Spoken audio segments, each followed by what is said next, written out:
a shift from feeling stuck, powerless, to getting started, taking charge, take action by just listening to inner power is what I'm going to further talk about in today's video. This video is part 2 of the Build Your Inner Power series, and if you haven't already watched part 1, then I would urge you to do so that you could follow through. What I share are practical and doable techniques that I have learned, studied, practiced and preached my clients, and now I am here to share them with you. Hello everybody, I'm Tannistha. If you're watching me on YouTube, Facebook or Instagram, please do subscribe or follow my page.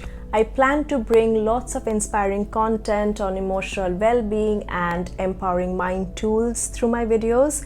So please do like and share this video ahead if you find it interesting. Now, time for a quick recap. In the previous video, I spoke about the first 3 powerful steps to deal with emotions that makes us anxious or numbs us. By following these steps, it's true that you would not be able to change the prevailing situation. However, what you would be able to alter is the way that you respond to such situations. Now in today's video, I'll be focusing on 2 very important aspects. 1, giving you more power and confidence to deal with roadblocks. And number 2, simple, tried and tested ways of adopting and internalizing positive self-talk. Slowly but steadily moving away from that persistent, self-defeating, negative inner narrative that gives way to self-doubt, regret, blame, shame, disappointment, etc. When we are constantly criticizing, blaming and shaming ourselves, we are simply selling ourselves short, which serves us no purpose. So, to begin with, roadblocks are of 2 types. 1, that's there in your mind, a self-imposed limitation. It is something that you believe may or may not hold any real validity, especially when you catch yourself saying, I can't, I'm not good at this, I'm not good enough.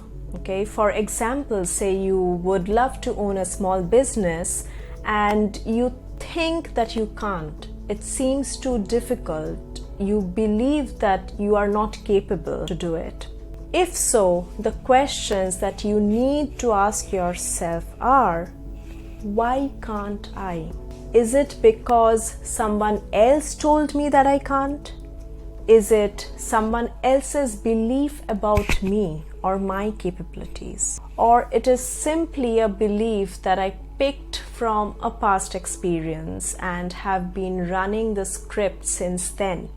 So it is about tracking and identifying how this belief came into existence and simply its inception. If it is someone else's belief, then it's their perception of you, what they think from their point of view. It is not your fault. You simply got imprinted or conditioned. But it is time for you to ask yourself, what is it that I would want to believe? What is it that you would want to believe? Now the choice is yours. Please know that no one else apart from you in this world is capable of understanding or knowing your true potentials. As a human being, you are unlimited, beautiful in your own way, capable of bouncing back from the worst. Doesn't matter if you are someone with or without disabilities. You are not to be defined by what you don't have right now or your non-successes, because a non-success happens just to tell you that there is another road to get where you want to get. The best way to know whether if a limitation is real or not, just check with yourself. if this belief is supported by any tangible evidence or proof. Is it a real one?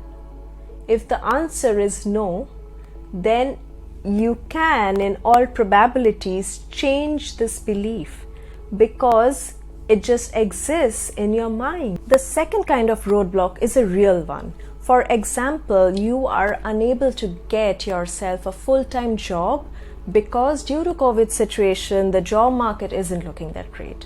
Now that's a real and a well-validated one. If in case you're encountered by such real roadblocks, you could do two things. First and foremost, acknowledge their existence. Don't live in denial. They are not to be ignored, they are not to be swept under the carpet. When you acknowledge such situations, it means that you are being real and that you are ready to deal with them. Second, try to find out workarounds or alternatives. That's the best way to deal with real roadblocks. For example, in this case, you could try to explore other means of earning, like you could try to be a freelancer, you could explore part-time writing, explore content editing, or being a virtual assistant. And there is so much more. Explore. Don't take no for an answer, for sure. Now moving on to adopting and internalizing positive self-talk. A perennial source of negativity inflow could be your inner narrative. Things that you have been telling yourself in your mind. Especially when you're going through a rough patch in your life, such self-talks could turn to be extremely self-defeating. It holds you back from doing things that you could have done or explored otherwise. This happens to all of us. For example, you could be coming on your own way of moving on, taking crucial decisions, allowing yourself to learn something new, feeling beautiful, or even you might be catastrophizing situations, that is, imagining the worst when things in reality aren't that bad. In the process, you end up saying harsh and hurtful things to yourself. If you find yourself running on that negative treadmill, steps that you could take are: number 1, bring it out. Journal all the negative things that you have been telling yourself so far. This generates a kind of awareness about what you have been telling yourself and makes you more conscious about your inner narrative. Now, when you read through, try to identify the fears, the unnecessary comparisons, the insecurities, the past projections, and so on. At this point, try to track their inception, question their validity. Are they real or something that you believe to be real? There would be lots of people who would jump at the prospect of walking all over us. We need not do that to ourselves. Our job is that of a protector, so let's stand for ourselves. Simply reverse your negative self-talk. Identify and journal what could be the opposite, present, positive and encouraging version of your older inner narrative. You could call them positive affirmations. Good examples of positive affirmations could be: I'm capable, I'm an achiever, me and my family are in great health and it's getting better every day. I'm unique and beautiful in my own way. Be mindful and mean when you say them. Last but not the least, I would not ask you to say these affirmations out aloud standing in front of the mirror. Instead, I would recommend recording your affirmations and listening to them over and over again. This sends out extreme positive signals to your brain. Since it is your own voice, it lowers stress and helps you internalize your positive inner narrative faster than ever. the more positive feed you would be able to give yourself, easier it would be to regain the self-trust. In a nutshell, positive self-talk gives way to positive emotions, and it allows you to be more flexible, creative, and changes the way you experience the world. However, I'm not saying that negative inner narratives won't pop up at times, but if you practice these steps, you would be in a better position to respond to them.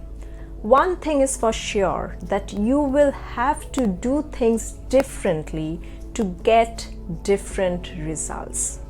Hope you liked the video.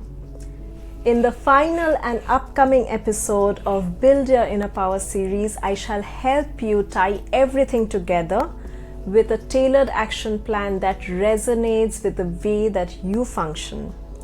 Also, please share in comments your experience of bringing in positive shifts in your life. What did you do? How did you make it happen? I would love to talk about your techniques in my videos for larger benefits. Thank you so much for watching. Have a beautiful, empowered, and happy day ahead.